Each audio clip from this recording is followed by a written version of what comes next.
Hello everyone, we've got a trigonometric question here with reciprocal trig identities. So question 12, it says show that cosec theta minus sine theta is the same as cos theta cot theta. So we start off with the left hand side. You can either start off with the right hand side or the left hand side, but I think here I'll start off with the left hand side. So left hand side is cosec minus sine theta. Cosec is 1 over sine theta and sine theta is just sine.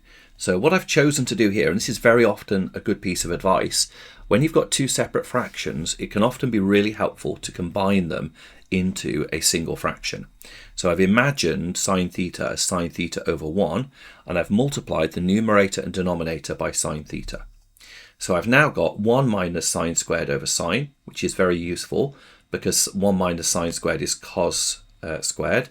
So I've now got cos squared over sine, which I break down into cos times cos over sine.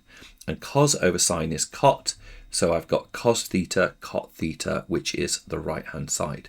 So that's part A done for 3 marks. Part B, now I must admit, I think this part B is a little bit unusual.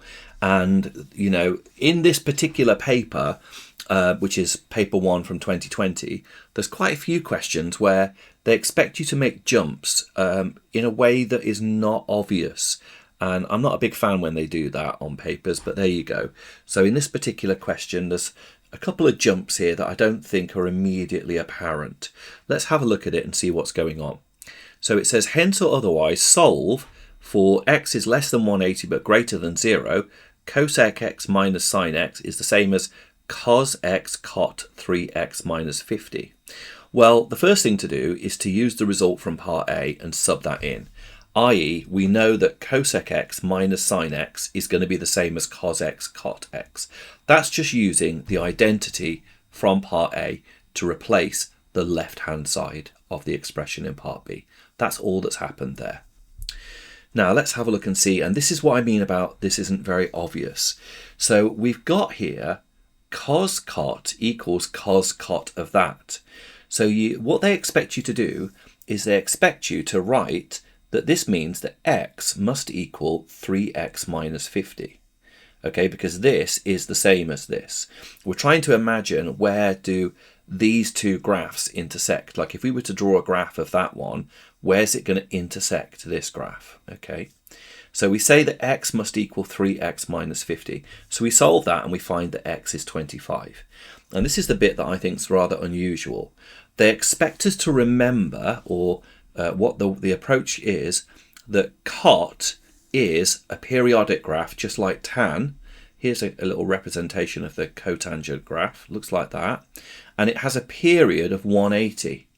So if we choose to add 180 to one of the sides, then we're moving along to find out if there's another point of intersection. Okay, so we've done x add 180 because cotangent has a period of 180 and solving that, and we find when we do that that there's another solution there which is within the required range of 115 degrees.